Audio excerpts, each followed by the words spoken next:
Customize and save with Liberty Mutual.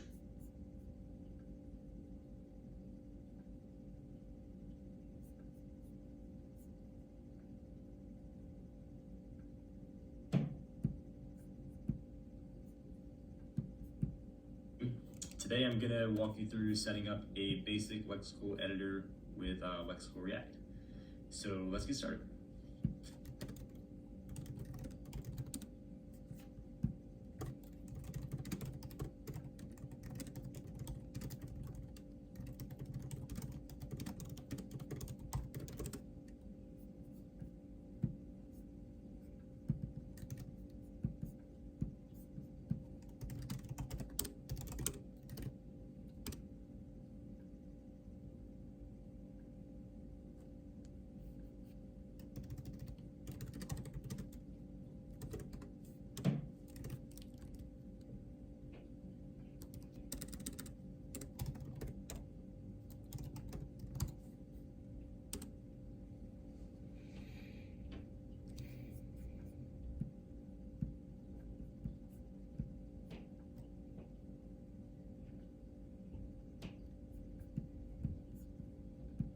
Over here I have a basic package already set up. So this package is actually set up to re-export the editor as a React component that can be downloaded from NPM.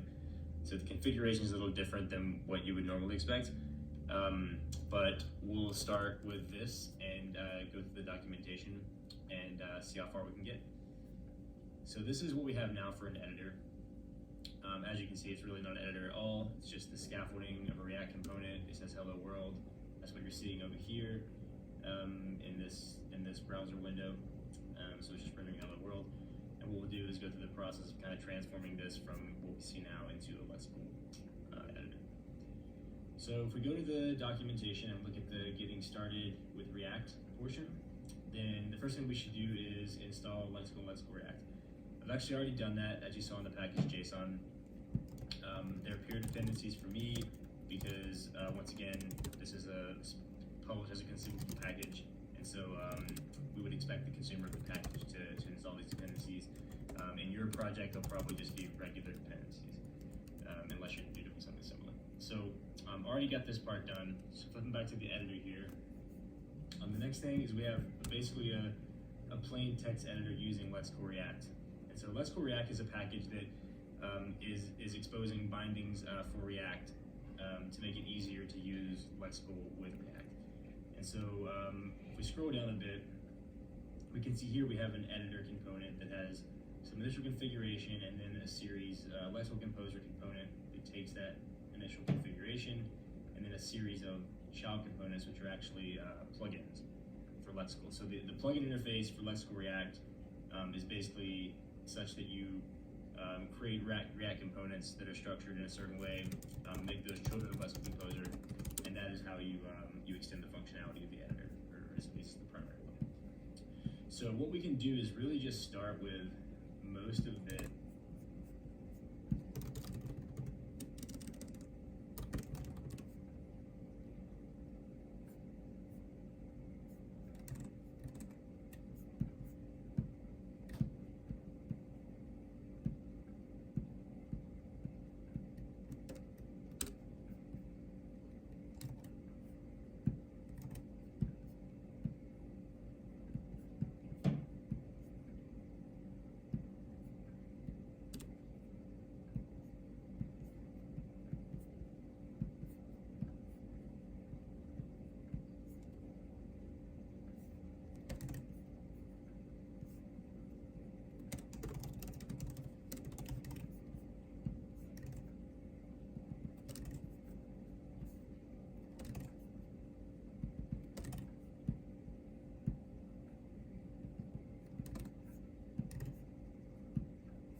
take the error handler.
most of this create. So what we can do is really just start with most of this. I'll take the error handler.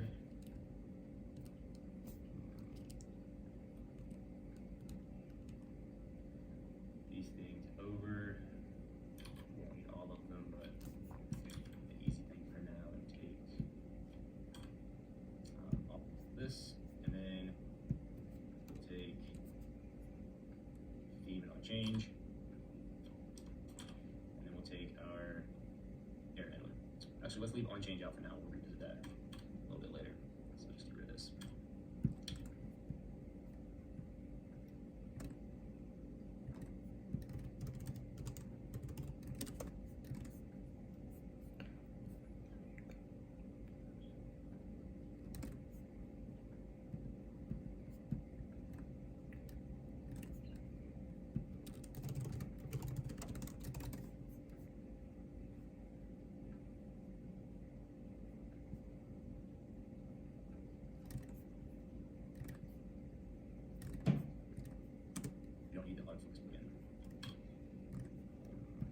Actually, let's strip it down even more, and we'll go with our history plugin for now too.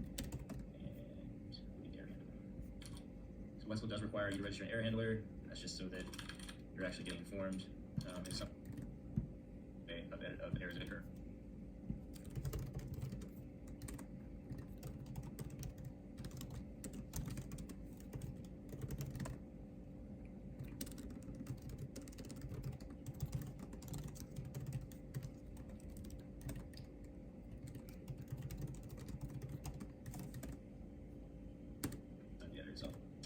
For us, we're just going to console that error. In reality, you might want to log this, or you do any number of things, but that's just to keep it simple.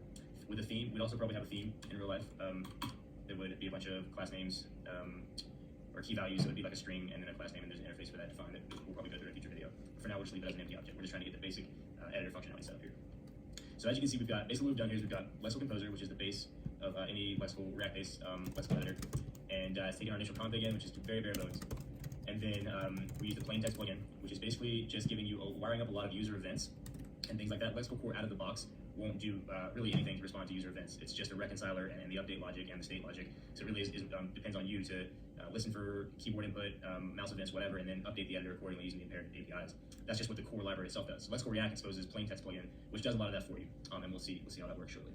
So looks like we've got the basics of what we need. So let's save that and check out what we have over in the browser. Okay, so see the placeholder, which is coming from right here. Looks like we can't click on that, but we can click right above it. So what's happening here is this is our content editable. This is the Lexical editor itself, and that's unstyled right now completely. The placeholder is also there, but it's not positioned yet. So what we need to do is position that inside the editor itself.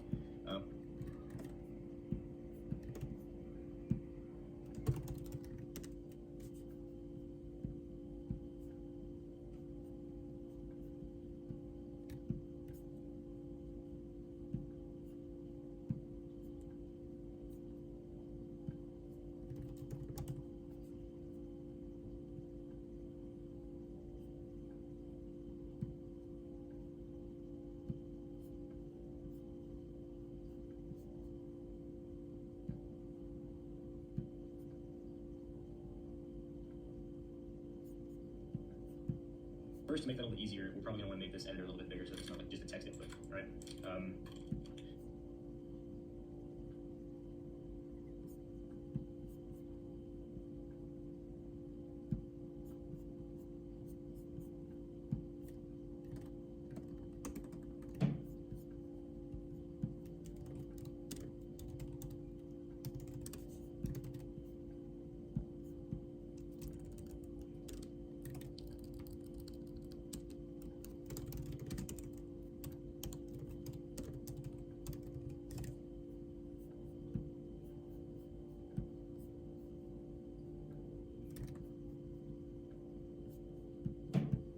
So let's start with that. So we can take our content editable and give it a class name.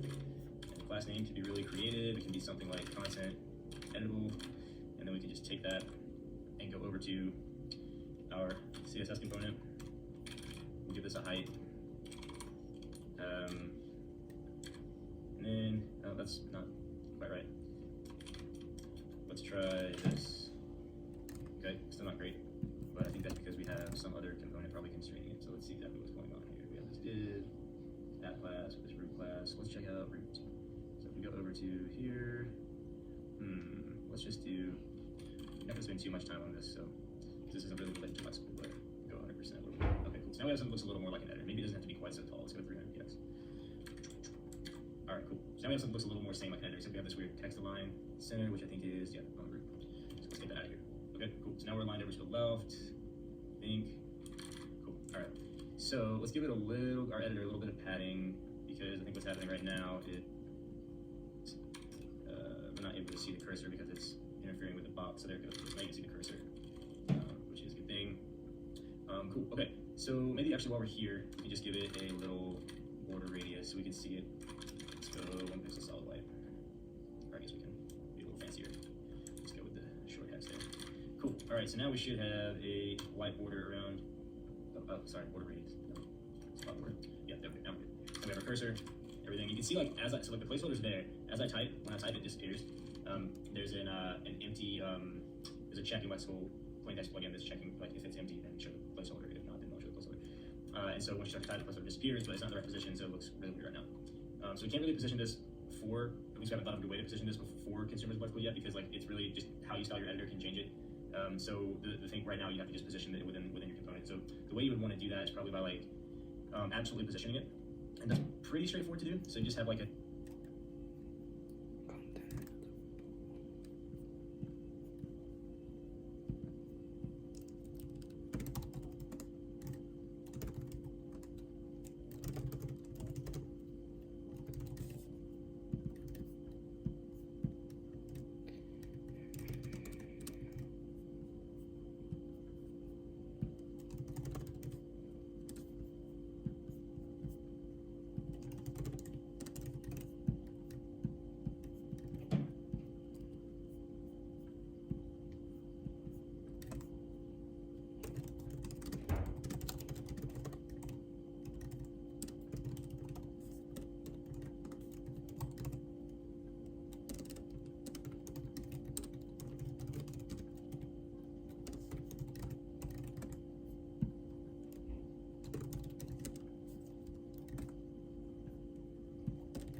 that's your placeholder, give that a class. So let's be creative again, call it placeholder.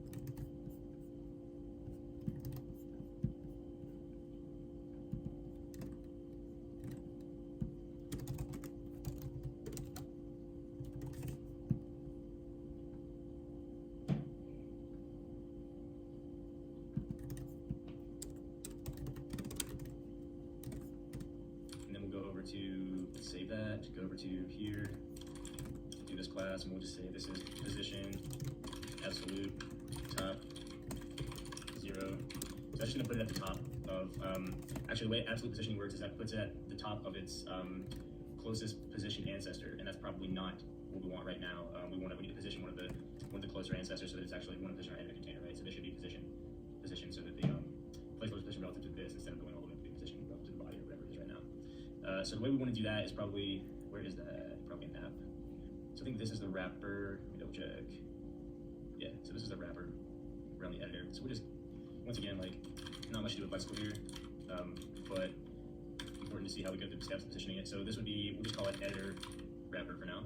We can take this class name and we'll apply it, and we'll say this is going to be position relative. And so now you see the placeholder snaps into place. It's now positioned relative to its closest ancestor, this position, which is now the editor wrapper.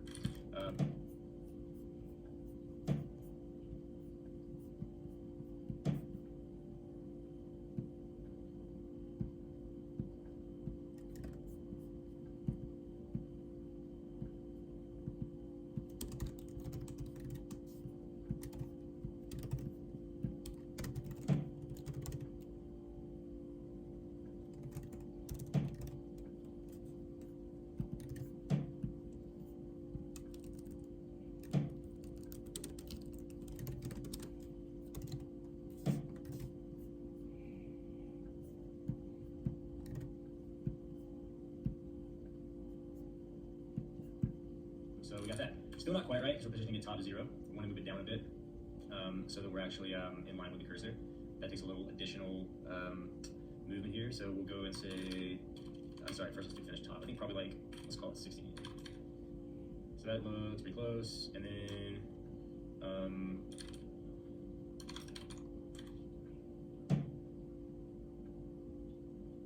cool. So, bit with the, we could say on this, something like that. I should. If you're a New Hampshire homeowner, then 2023 is your last chance to go solar for $0 out of pocket with a huge. Okay, so now we're good. So now if we click on the editor, we can type. Pretty cool.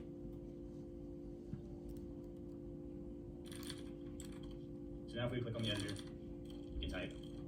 Pretty cool. So that's pretty straightforward. Maybe we should give it a quick title. We'll go over to this.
So we have an editor, Lexical editor. It works. The placeholder's positioned. It's got a border. We're able to type basic plain text, so no issues there.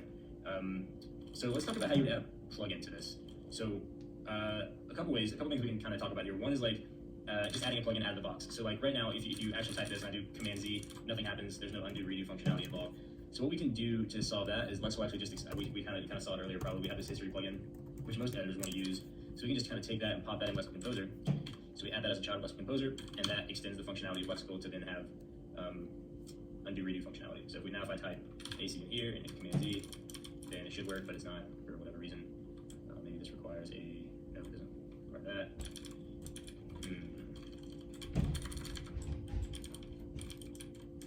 Oh, now it's working. So maybe you just didn't update earlier. Yeah, so if I hit AC now and then Command Z, Command Shift C, Command Z, Command Shift C, seems to work fine. Lexical.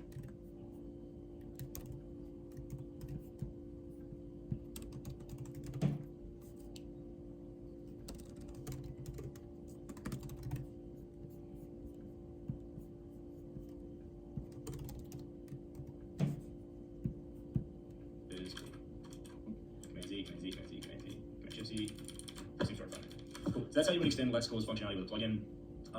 We can go kind of one step further since we're here. One of the most common things people want to do with Lexical is to get the state of Lexical at any given time and then maybe save it to a backend or something. And so we kind of make that easy with the onChange plugin that you can see here. That's it's pretty straightforward, but we can write our own to kind of illustrate a couple of concepts here. So it's just kind of getting into how you create a plugin yourself for Lexical, right? And so instead of using the onChange plugin, let's make our own onChange plugin. So we would do function my onChange. We're just making another React component. We can later move this to a different file. My onChange plugin, take some props. Let's make props onChange, which is a function that takes the editor state of type editor state. Did that not get auto imported? Editor state. Okay, I'll import that in a second. But then it returns void.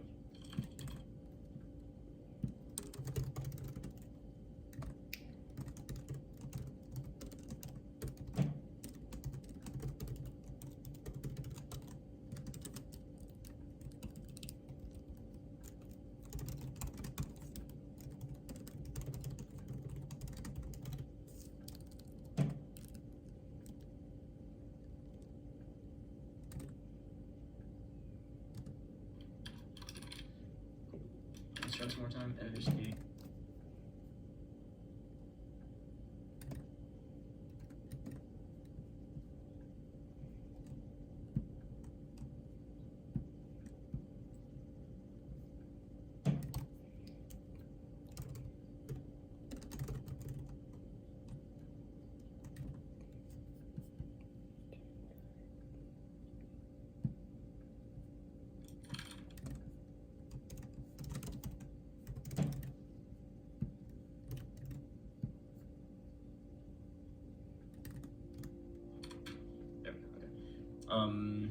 Right, so then we have this function, this React component, and what we can do here is we can use some Lexical APIs like update listener to listen for updates to the editor itself, and then trigger the onChange callback that's passed in from the props. So if we go over to concepts and check out listeners, we can see the first one here is update listener, get notified when Lexical commits something to the DOM. It looks like that's exactly what I need. So what we want to do here is we need an effect here to tear down this listener. Okay, that's weird, but I'm not going to change it right now. So the dependency of this is going to be onChange. Oh, it'll be props on onChange. So let's do this. Destructure that. And so what we're doing here is we'll say, oh, I forgot the most important part. So one of the key things that you need to do in a plugin is access the editor instance. And the way we do that is through Lexical Composer context. And so your first thing you'll do is use Lexical Composer. How does it work? Cannot remember the exact name of it right now. And let me see if I can find it in the docs. So React, creating a React plugin. Use Lexical Composer context. That is the name of it. So my autocomplete is just not working. So what we'll do here is editor equals context. So all we're doing here is we're going to get a reference to the editor from the composer context.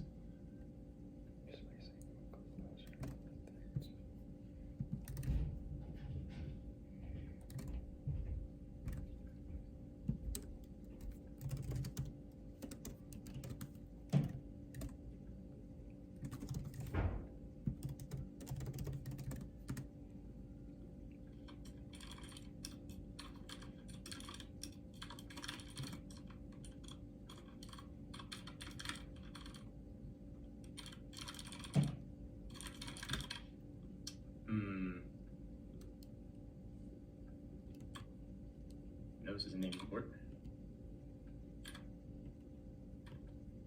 And that will be the editor that the plugin is registered on. So there's a Lexical Composer encapsulates this Lexical Composer context, which is then used to provide the editor instance to all the plugins through this hook. So you're getting access to the editor here. This doesn't have to be in the effect. This can just be here. And in the effect, you would register an update listener. So editor.register update listener. And then from here,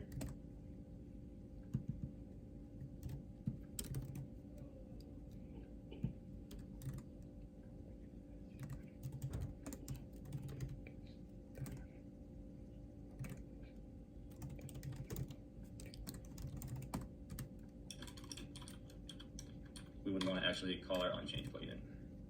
So the update listener itself, let me make sure I remember how it works. Yep, so you get the editor state. So we can actually just destructure that on the spot. If I can get it. So we can go to this argument. So the callback that you register for the update listener will get the editor state. And then you can just call your onChange function with the editor state. And that's going to invoke that function that you pass down to the props with whatever the latest editor state is. Oh, we do have to return this because the registering update listener returned a teardown function, which we need to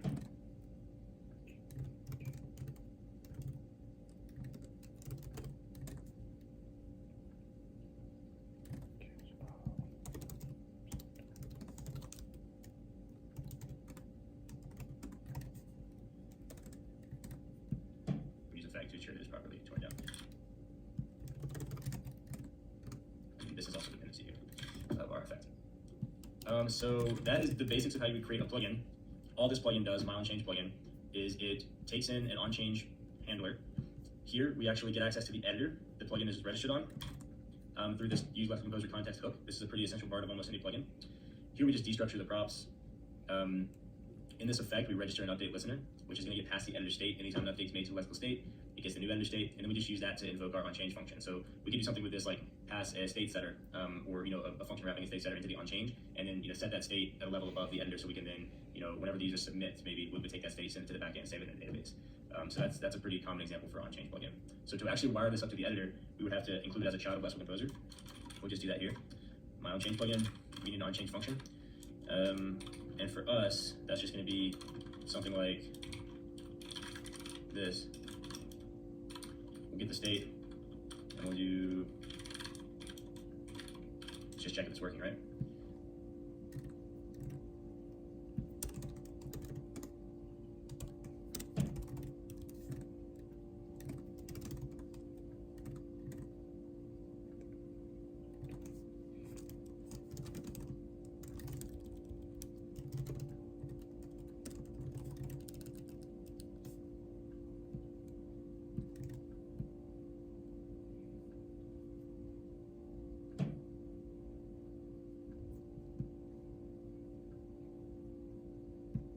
The my onChange plugin. Oh, that's good. Cool. And we need to return one. But that's gonna make test really happy too. So let's just say.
So that should work. Okay. Yeah, so plugins don't. I mean, they can be React components. They don't have to return anything. They can return something. Some use React create portal to render something into a different React component. So lots of different ways to do that. But a lot of plugins just don't return anything. They just return null, and then you can use editor APIs to add functionality without necessarily rendering anything. So yeah, we have the on-change plugins. Now what we would expect is as we're changing the editor, we would see the new state in the console. So we can switch over to our console here, and we can see as we are changing it, we say hello world, like that. Let's see what some of these say. So if we go into node map, we have a root node, paragraph node, text node. Let's see what our text node says. So we have hello world. So it's like a partial, it's like one of the intermediate states in our where we're typing hello world. So you can see kind of to clear this, have hello world. If I delete the D, then the next state update is going to be having text node. Let's see that. One is see like probably the hard theme and which add a plugin editor. I think things like that and how to interact with the editor.